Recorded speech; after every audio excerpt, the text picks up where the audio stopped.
ठीक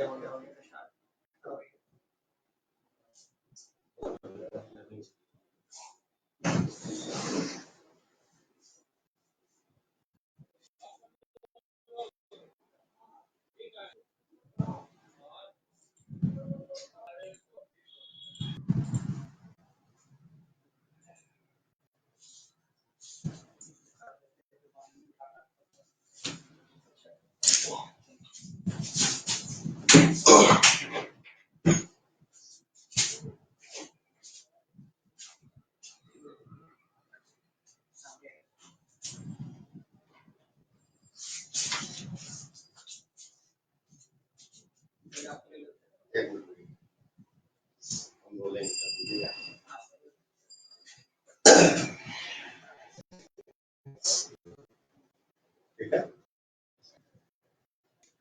नमस्कार। आप ENI हिंदी समाचार वाणी और आज हम बताते हैं आपको कि घोड़ा सहन के लाल ने ग्रामीण क्षेत्र से यूपीएससी में बाजी मारी और घोड़ा सहन को सुर्खियों में लाने का काम किया है। हालांकि घोड़ा सहन कुख्यात भी रहा है और विख्यात भी हुआ है। ऐसे हम उस लाल की बात कर रहे हैं जिनकी प्रारंभिक शिक्षा घोड़ा सहन में हुई और हायर एजुकेशन के लिए ग्रामीण परिवेश को छोड़कर शहर का रुख करना पड़ा। आज यूपीएससी की परीक्षा में हासिल कर क्षेत्र को गौरवान्वित करने का काम किया है। आइए हम मिलते हैं यूपीएससी में 583 रैंक लाकर घोड़ा सहन को गौरवान्वित करने वाले पिठुआ निवासी व घोड़ा सहन के प्रतिष्ठित व्यवसायी कारोबारी पिता सुनील कुमार व गृहिणी माता सुनीता देवी के पुत्र संजीव कुमार से। संजीव जी, पहले तो स्वागत है हमारे कार्यक्रम में आपका जो है। धन्यवाद सर। चलिए संजीव जी, अब तो यहाँ से आपको बहुत सारे चैनल वाले बुलाएंगे इंटरव्यू के लिए, क्योंकि आपने आईपीएस में सफलता जो है आपकी यूपीएससी में सफलता हासिल की है। लेकिन यह जो चैनल है डिजिटल चैनल है, ग्रामीण क्षेत्र का चैनल है, मतलब आपके गांव का चैनल है। इस पर आकर कैसा महसूस हो रहा है? तो सबसे पहले तो अच्छा लग रहा है आपने बुलाया इस पे, और हमारे शहर का चैनल है तो काफी है सर। चलिए सबसे हम तो शुरू करेंगे, इसके बाद अगला आगे जो कार्यक्रम है आपसे हम बहुत सारे सवाल करेंगे और हमारे जो ग्रामीण क्षेत्र के जो छात्र हैं, नौजवान हैं या फिर उनके जो है उनके लिए भी आप सबक गए हुए हैं, सारी बातों पर चर्चा करेंगे। लेकिन पहला सवाल है कि जब की शिक्षा घोड़ा सहन के प्रतिष्ठित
चलिए, तकनीकी कारणों से हम आपको दिखा नहीं पा रहे थे, नेटवर्क का प्रॉब्लम है एक्चुअली।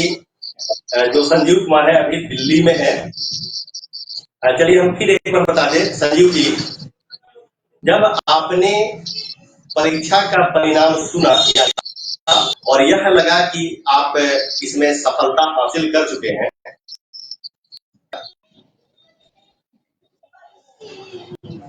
काफी अच्छा लगा पहले तो कि रैंक आ गया। यूपीएससी का जो पीडीएफ आता है उसमें नाम आना ही बहुत बड़ी बात होती है, क्योंकि बिल्कुल ऑलमोस्ट बिल्कुल 13 लाख बच्चे हर साल बैठते हैं। उसमें से 13 से बिल्कुल 14 हजार बच्चे प्रीलिम्स निकालते हैं और 3,000 इंटरव्यू देते हैं, उनमें 1000 में आना और 583 रैंक लाना ही मतलब बहुत बड़ी बात है। अच्छा, कभी ऐसा लगा आपको, क्योंकि आपने 22 में ग्रेजुएशन पास किया और 23 में आपने एक और एग्जाम दिया था, उसमें आपको असफलता हाथ लगी, या फिर यूं कहें कि आपने फर्स्ट जो मेंस होता है निकाल करके दूसरी बार आपने असफल रहे आप जो है, इस बीच में कभी ऐसा लगा कि वो बेकार है, हमें ये शायद हम नहीं कर पाएंगे, ऐसा कभी लगा?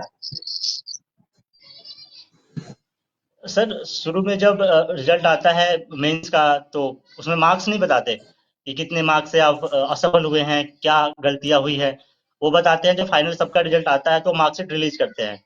तब मेरे को पता चला कि सिर्फ 18 नंबर से नहीं हुआ है। तो ऐसा लगा कि 18 नंबर तो बहुत कम, एक दो पेपर में होता है तो हो जाएगा, अगले बार तो हो ही जाएगा। तो इस बार ही वही किया, जहाँ पे कमियां थी वहां पे इम्प्रूव किया, तो हो गया, भगवान की कृपा से हो गया इस बार। अच्छा, अगर आप अभी तो आपने यूपीएससी फाइनल कर लिया है, अब आप ट्रेनिंग में जाएंगे, ज्वाइनिंग करेंगे, ठीक है, अच्छी बात है, लेकिन ऐसा सवाल हमें करना नहीं चाहिए, लेकिन आप सफलता हासिल कर चुके हैं, तो इसलिए हमारे मन में एक सवाल आ रहा है कि अगर आप यूपीएससी में नहीं होते तो आपकी अगली योजना क्या होगी? ऐसा है कि हम लोग को ये सिखाया जाता है कि अंतिम सांस, अभी मेरा दूसरा ही प्रयास था, मेरे और बाकी बहुत सारे प्रयास बाकी थे, तो मैं वो देता जब तक था। अगर वहां नहीं होता तो मेरे हॉबी हैं, मैं उन पे काम करता, उनको इम्प्रूव करता। तो बहुत सारे ऑप्शंस हैं, तो बहुत सारे ऑप्शंस, अगर इसमें कुछ कहना नहीं है। अच्छा, यूपीएससी की तैयारी के लिए आपने रणनीति कैसे बनाया कि कब पढ़ना है, कैसे पढ़ना है, कहां से पढ़ना है और क्या पढ़ना है? सर काफी लंबा सवाल है, मैं इसको छोटे छोटे करके बताता हूँ। पहला चलिए तो चलिए कैसे करें, वो तो बहुत बहुत ज्यादा डिटेल में पता करना होता है कि क्या करना है क्या नहीं करना है, बिकॉज ये सिलेबस बहुत बड़ा होता है। ऐसा कहा जाता है कि कुछ भी पूछ देते हैं, बट ऐसा है नहीं, कुछ भी नहीं बिल्कुल पूछते, सिलेबस देते हैं वो। यही पूछेंगे हम लोग। कुछ किताबें हैं जैसे लक्ष्मीकांत है, विक्रम है, शंकर आईएएस है, इन सब किताबों को पढ़ा है, काफी बार पढ़ा है, जितनी बार में याद हो जाए वो डिपेंड करता है कि कितनी बार में आपको उतनी बार पढ़ा है। उसके बाद में टेस्ट देना होता है, उसके बाद में मेंस का आंसर राइटिंग करना होता है, लिखना होता है। सबसे बड़ी बात इसमें है कि आपको 3 घंटे में 50 होते हैं मेंस में। तो मैं किया 4 घंटे लगते थे, 4 साढ़े 4, बाद में 3 घंटे पे लाया। तो फिर यहाँ पे काफी सारे इम्प्रूवमेंट करने पड़ते हैं। तो यहाँ से यहाँ अगर हो रहा है इतना है तो ये काफी सारे चीज है, बहुत सारे फीचर्स हैं इसमें कि आप कहाँ काम कर सकते हैं, कहाँ इम्प्रूव कर सकते हैं, वो चेक करते हैं कॉपी आपके। और इंटरव्यू में तो मॉक इंटरव्यू होता है, कोचिंग वाले कराते हैं, तो वहां से आपको बता देते बिल्कुल। हैं कि आपको बोलना कैसे है। तो ये बहुत सारी है, आपका सवाल काफी लंबा है, सो मैं काफी टाइम ले लिया, तो इसके लिए ठीक है। चलिए कोई बात नहीं है, कोई बात नहीं है। अच्छा, कोचिंग के संबंध में क्या ख्याल है आपका कि कोचिंग जरूरी है? सर जैसे हम लोग ग्रामीण प्रदेश से आते हैं, लाइक विलेज रूरल रीजन से, तो हमें कुछ पता नहीं होता कि कैसे करना है, हमें लगता है कि कोई हेल्प कर दे। ऐसा कोचिंग जरूरी नहीं है मेरे हिसाब से, गाइडेंस जरूरी है, कहाँ से आप कर रहे हो, कोई बताने वाला होना चाहिए। जैसे अगर मैं किसी को बताऊं कि भाई ये पढ़ ले, ये छोड़ दे, ये पढ़ ले, वो कर लेगा, बिल्कुल। उसको कोचिंग की जरूरत नहीं पड़ेगी। वही होता है कि coaching just act as a guidance, it help you to sail through the seas. It's a very tiring seas, you have to pass through the seas, so it all takes years of work and dedications to go through this। तो यही है कि इसमें time लगता है, आपको करना पड़ेगा खुद से। कोचिंग बस एक रास्ता दिखा देगा, चलना तो खुद ही है। अच्छा, आपने, क्योंकि ग्रामीण क्षेत्र से आप गए हैं, आपने इस बीच मतलब ग्रामीण क्षेत्र से लेकर के यूपीएससी फाइट करने तक आपने अपने आप से क्या क्या सीखा? जैसे क्या करना चाहिए या कैसे होना चाहिए, या फिर कहीं पे असफलता लगी तो फिर आपने कैसे किया? क्या क्या सीखने का मौका मिला? सर जैसे ये मेरा दूसरा प्रयास था, तो पहले प्रयास काफी सारी चीजें सीखी है। पहली चीजें जो मैंने इतना फोकस नहीं किया था, जैसे फर्स्ट वाले अटेम्प्ट में मैंने ऐसे पे फोकस उतना नहीं किया था। मेरे को लगा था ऐसे ही तो है, लिख देंगे खुद से, और कुछ कुछ किया था बस और जाके दे दिया था। उसमें काफी कम मार्क्स आए थे, उसी वजह से नहीं हुआ था पहली बार में। तो इस बारी अच्छा। मैंने टीचर से बात करा, उन्होंने बताया कि क्या क्या गलती हुई थी, क्या क्या नहीं करना है इस बार। वो मैंने एग्जाम हॉल में नहीं किया इस बार, इस बार ही अच्छा। अच्छे से किया। तो फिर वहां से हेल्प मिला, टीचर्स लोग काफी हेल्प करते हैं इसमें। कोचिंग की बात नहीं कर रहा, मैं टीचर्स की बात कर रहा, जो आपके पर्सनल टीचर्स हैं जिनसे बिल्कुल। आप खुद बात कर सको।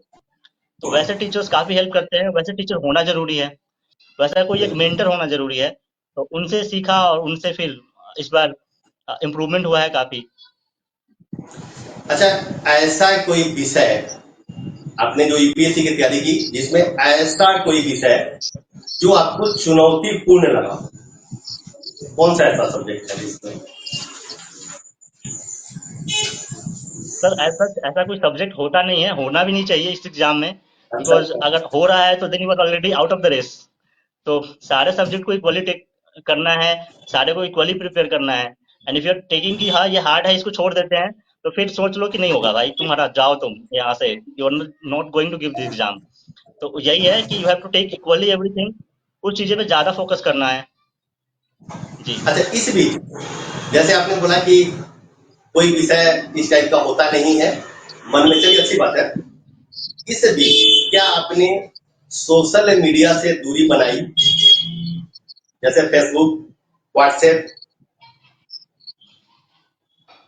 सर, जैसा जानते हैं कि लाइक मेरा अभी फेसबुक अकाउंट नहीं है, डीएक्टिवेट है। इंस्टाग्राम मैंने डीएक्टिवेट 3 साल पहले करा था, तो वो अच्छा। डीएक्टिवेट ही अच्छा। है, वो डीएक्टिवेट ही रहेगा।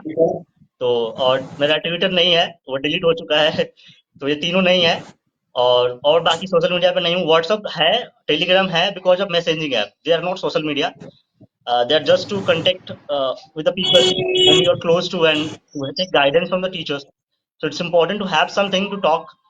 So I had to WhatsApp and Telegram, and rest all the social medias were not there. So this was the अच्छा, देखिए, जैसा कि मेरी जानकारी है, यूपीएससी में 3 स्टेप होते हैं, जैसे प्रीलिम्स, मेंस और एक आपका इंटर। तीनों में आपको कहीं ऐसा लगा हो कि कुछ आप नहीं कर पा रहे हो या कठिन लगा हो? तीनों में सबसे कठिन क्या है, या आपको ऐसा लगा हो कि कठिन ये? की बात करा जाए तो सर, कठिन की बात करा जाए तो तीनों कठिन है, तीनों कठिन नहीं है। ये आपके अच्छा। माइंडसेट पे डिपेंड करता है कि आप किसको बिल्कुल। कठिन मानते हो, किसको नहीं मानते हो। आप ऐसे बहुत सारे बच्चों से बात करोगे, बहुत सारे टॉपर से बात करोगे, तो उनको लगेगा कि यार प्रीलिम्स टफ है, होता ही नहीं है, 5-6 साल लग जाते हैं, नहीं होता किसी का प्रीलिम्स। किसी को लगता है मेंस टफ है, मेंस ही नहीं हो रहा उनका। किसी को इंटरव्यू नहीं होता, 3-3 बार इंटरव्यू देते हैं, नहीं होता है। मतलब बहुत सारे फैक्टर्स काम करते हैं। मैं नहीं कहता कि टफ है या नहीं है, बट मेरे हिसाब से मेंस थोड़ा सा ट्रिकी है, टफ है, बट मेंस अपने हाथ में है, क्योंकि आपको पेपर कंप्लीट करना है। If you are getting good marks in mains, then you are already in the race. क्योंकि इंटरव्यू के मार्क्स ऑलमोस्ट एवरेज होते हैं सबके, 180 160 टू 180 होते हैं, बट मेंस के काफी वेरी करते हैं। तो mains is the most important, you have to focus most on the mains, but don't leave other subjects और other stages very less likely. So all are important in my viewpoint. चलिए बहुत बढ़िया, सभी important है, चलिए कहीं कोई दिक्कत नहीं है। थोड़ी सी दिक्कतें आ रही है। हम यह पूछेंगे कि जैसे हर जगह हर किसी का एक प्रेरणा स्रोत होता है, रोल मॉडल होता है, तो आपके हिसाब से मैंने आपके लाइफ में कौन सा रोल मॉडल है? रोल मॉडल कौन है? या आपने किसको फॉलो किया? सर तो फॉलोज तो बहुत सारे टॉपर्स के वीडियोज वगैरह देखे हैं तो उनको फॉलो किया as a point of view कि पर्सनल मेंटर कौन होता है। तो ऐसे बहुत सारे थॉट्स हैं जो कहते हैं कि you have to control what is your hand, जो आपके हाथ में है वो करो, बाकी रेस्ट करो लीव ऑन द गॉड, भगवान पे छोड़ दो बाकी। तो ये एक है कि अपना कर्म करो बाकी छोड़ दो। तो वो ये एक है कि हाँ करते करते चले जाना है, बस सोचना नहीं है। ये था एक। अच्छा, आपकी सफलता में आपके परिवार की क्या भूमिका है? माता पिता या भाई बहन जो भी हो, चाचा या जो भी हो, उनकी क्या सफलता में क्या भूमिका है? सर ऐसे किसी को प्रायोरिटाइज करना यहाँ पे काफी मुश्किल है क्योंकि सारे इक्वल हैं। तो ठीक बोला, सबने चलिए। अपने जगह पे कंट्रीब्यूट किया है। किसी ने साथ रहकर हेल्प किया, किसी ने फाइनेंशियली हेल्प किया और इमोशनली हेल्प किया। So everyone supported equally in their own spheres जहां तक हो सकता था। सो फैमिली का रोल तो होता ही है, तो सारे ने इक्वली सपोर्ट किया सर। अच्छा, आपने या आपको कहीं असफलता मिली? क्योंकि आप कई एग्जाम्स दिए होंगे, तो किसी में असफलता, ऐसा एग्जाम जो किसमें असफलता आपको मिली हो? सर इसके पहले तो असफलता ही थी सारी तभी तो एक सफलता मिली है। तो असफलता पीछे है उसको अब पीछे रहने दीजिए। चलिए चलिए चलिए। अच्छा, अब हम थोड़ा सा आते हैं आपके यूपीएससी का जो इंटरव्यू होता है, उसका कोई एक सवाल बताइए जो आपको थोड़ा सा अजीबो गरीब लगा, क्योंकि हम चाहते हैं कि हमारे दर्शक भी थोड़ा सा सुने कौन कौन से सवाल होते हैं, लेकिन उसमें से एक सवाल जो आपको अलग तरह का लगा हो या फिर अजीबो गरीब लगा हो। सर ऐसे काफी सवाल वो पूछते हैं जो आपका नॉलेज टेस्ट नहीं करते, वो आपका पर्सनालिटी टेस्ट करते हैं कि आप उस सिचुएशन में क्या करोगे। जैसे आप क्या एक करता ने है? एक पूछा तो मैं एक बताता हूँ आपको। तो मेरे से एक पूछा था क्वेश्चन कि आप मान लो कि एक गरीब बच्चा है एक अमीर बच्चा है, तो आप गरीब बच्चा के लिए इजी क्वेश्चन पेपर सेट करोगे एग्जाम में और अमीर बच्चा के लिए हार्ड क्वेश्चन पेपर सेट करोगे। गरीब ने पढ़ा नहीं है, गरीबी के कारण उनको आसान हो जाएगा, वो एग्जाम पास कर जाएंगे। तो इन्होंने पूछा कि तुम क्या करोगे इसमें, क्या गरीबों के लिए आसान पेपर क्वेश्चन पेपर सेट करना चाहिए, ये क्वेश्चन था। तो मैंने बोला था इस पे कि sir we have to focus on the capability approach. हमें गरीबों को इतना मजबूत कर देना चाहिए कि वो अमीरों के जैसे क्वेश्चन पेपर सेट करने की जरूरत ही ना पड़े, वो सारे क्वेश्चन पेपर सॉल्व कर लें। तो उनको सिखा दीजिए पहले पढ़ना अच्छे से, ताकि वो कोई भी क्वेश्चन पेपर दो वो भी सॉल्व कर ले अमीरों के जैसे, ताकि दो क्वेश्चन पेपर सेट करने की जरूरत ही ना पड़े। तो ये मैंने आंसर दिया था इस पे। ये सिचुएशन बेस्ड क्वेश्चन था, ऐसे पूछे जाते हैं काफी। तो ये काफी इंटरेस्टिंग क्वेश्चन था, काफी यूनिक था ये। चलिए, बहुत बढ़िया। आज के युग में अभी का जो परिवेश है अपने इंडिया का या यूं कहें बिहार का, इसमें आप एक आईपीएस बन गए हैं, तो इसमें प्रशासनिक गुणवत्ता क्या होनी चाहिए? क्योंकि अब आप सब पहले ट्रेनिंग मैं साफ में कर भी दूं, अभी जाएंगे। जो जी अभी सर्विस आज का जो एलोकेशन आई नहीं है। सर्विस सर्विस एलोकेशन आज आ का जो जाएगी, उससे पता चलेगा परिवेश। कौन सी सर्विस मिलेगी। जी अच्छा, चलिए चलिए, तो कोई बात अभी नहीं है। चलिए, ठीक है। मैं अभी बता आप देता नए हूँ नए आपको हैं। वो बिहार वाले क्वेश्चन पे।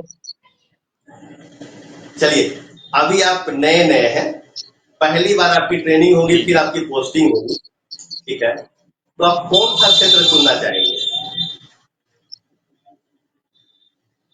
सर क्षेत्र हमारे हाथ में नहीं होता, वो government of India DOPT decide करती है नहीं कि आपको कौन सा कैडर मिलेगा। नहीं, ठीक है, वो ठीक है, वो ठीक है। अगर आपके मतलब आपको चॉइस दिया जाए कि आप कौन सा क्षेत्र पसंद करते हैं, तो आपके पहले ऑप्शन में क्या होगा? क्षेत्र ये चॉइस वे तो देंगे या नहीं देंगे अलग बात है। मैं एक चॉइस करना चाहता हूँ आपसे कि अगर ऐसा ऑप्शन आता है तो आपका पहला चॉइस क्या होगा? सो पहला चॉइस यही होगा कि अपने स्टेट में काम करें। अपने जो रीजन्स हैं, बिहार काफ़ी पिछड़ा है in terms of education, in terms of industry नहीं है, माइग्रेशन वहाँ पे होता है। जैसे हमारे अपने गांव का देख लें, तो वहाँ पे ऑलमोस्ट 50% जो हाउस होल्ड्स हैं, वहाँ के लोग माइग्रेट कर चुके हैं, बाहर कमाने जाते हैं। जैसे मेरे गांव के ही बिल्कुल। बहुत सारे लोग बाहर कमाने जाते हैं। तो उन सब सिचुएशंस को इम्प्रूव करने के लिए हमें वहाँ पे स्मॉल स्केल इंडस्ट्री लगाना चाहिए, ताकि वो लोग वापस आए, अपने यहाँ काम करें, अपने यहाँ एजुकेशन पाएं, कुछ तो स्किल डेवलप होगा उन्हें, जिनसे उन्हें बाहर ना जाना पड़े, कुछ कमा ले। जैसे 10,000 बाहर कमाते हैं, अगर 10,000 वो यहाँ कमा ले, घोड़ासान में कमा ले, तो 10,000 का ऑलमोस्ट 10,000 बच जाएगा। रेंट नहीं देना होगा, इलेक्ट्रिसिटी नहीं पे करना होगा ज्यादा। तो ऐसे अगर सिचुएशंस गवर्नमेंट लाती है फ्यूचर में, लाया भी जा रहा है, अपने बगल वाले डिस्ट्रिक्ट चनपटिया मॉडल से लाया जा रहा है, ऐसा एंटरप्रेन्योरशिप क्रिएट किया जा रहा है। अगर वैसा क्रिएट हो पाए लार्ज स्केल पे, अपने डिस्ट्रिक्ट में भी, अपने यहाँ पे भी, तो ये काफी हेल्पफुल होगा। चलिए, 5 साल के बाद, अभी की मैं बात नहीं कर रहा हूं, 5 साल के बाद अपने आप को आप कैसे देखेंगे, एक आईपीएस ऑफिसर या एक व्यक्ति? सर, एक अच्छे इंसान के रूप में, कि लोग पहचाने कि हाँ एक अच्छा आदमी है, अच्छा काम करता है, इसके पास जा सकते हैं तो हेल्प होगी। तो बस ऐसे। चलिए, बस एक आखिरी सवाल है। जैसा कि हमने शुरू में ही बताया आपको कि हम लोग ग्रामीण परिवेश से हैं, और बहुत सारे लोग हैं ये वीडियो देख भी रहे हैं और आगे देखेंगे भी। तो क्या संदेश देना चाहेंगे हमारे अपने जो क्षेत्र के जो लोग हैं, या फिर पूरे इंडिया के लोग हैं, या फिर पूरे बिहार के लोग हैं? आप क्या संदेश देना चाहेंगे युवाओं को, छात्रों को, जो यूपीएससी की तैयारी कर रहे हैं, उन सभी लोगों को? सर, जैसे आपने पूछा कि अपने लोगों के लिए क्या करना चाहिए, जो हमारे यहाँ के लोग हैं, जो बैकग्राउंड जिनका रूरल एरियाज है, सबसे पहले सर उन्हें ये फोकस करना चाहिए कि education is the most important. Education एक वेपन है हमारे लिए, एक हथियार है जिससे हम गरीबी को मिटा सकते हैं, कोई भी चीज कर सकते हैं। तो हमारे अपने इलाके, मतलब जो रीजन है, वहां देखा जाता है कि बच्चे को काम पे लगा दिया जाता है चाइल्ड लेबर के रूप में, या फिर उन्हें बोला जाता है कि मत करो ये, 10वीं पढ़ ली, शादी कर दो इसकी। चाइल्ड मैरिज काफी है हमारे यहाँ पे। वी शुड फोकस कि वो पढ़ लें, कैपेबिलिटी अप्रोच कर लें, थोड़ा सा अपना अपने आप को मजबूत कर लें, ताकि वो खुद कमा पाए, खुद अपने पैरों पे खड़े हो पाए। अगर ये फोकस किया जाए, तो गवर्नमेंट ऑफ इंडिया कर रही है इस बारे में, पीएम इंटर्नशिप स्कीम्स ला रही है, बहुत सारे कौशल विकास योजना वगैरह लाया जा रहा है। अगर वो हमारे यहाँ पे इम्प्लीमेंट हो पाए, अभी जो नहीं हो पा रही है उतनी अच्छे से, आई थिंक हो पाएगी, होपफुल है हम लोग, तो हो जाएगी। अगर यहाँ पे काम होती है तो काफी अच्छा लगेगा। हमारे अपने लोगों को वो एजुकेशन में फोकस करेंगे। तो यूपीएससी के मामले में देखा जाए तो फेथ रखना है, हार्डवर्क करना है, पढ़ना है, और गाइडेंस चाहिए तो मैं हूँ, मैं दूंगा। और भी बहुत सारे लोग हैं जो देंगे आपको गाइडेंस, तो उनसे आप हेल्प ले सकते हैं। चलिए, एक और चीज अच्छा लगा हमें, आपने खुले रूप से बताया कि अगर किसी को गाइडलाइंस की जरूरत है, गाइडेंस की जरूरत है, तो बेहिचक आप हैं उनके सहयोग के लिए। चलिए, पुनः एक बार आपको जी बहुत बहुत बधाई। आपने पूरे क्षेत्र का नाम जो है रोशन किया है। हम चाहेंगे आपका आगे का भविष्य भी उज्जवल हो, सभी जो है सुखी पूर्ण रहे। समय देने के लिए बहुत बहुत धन्यवाद आपका। Thank you. धन्यवाद सर आपका। Thank you sir. Thank you.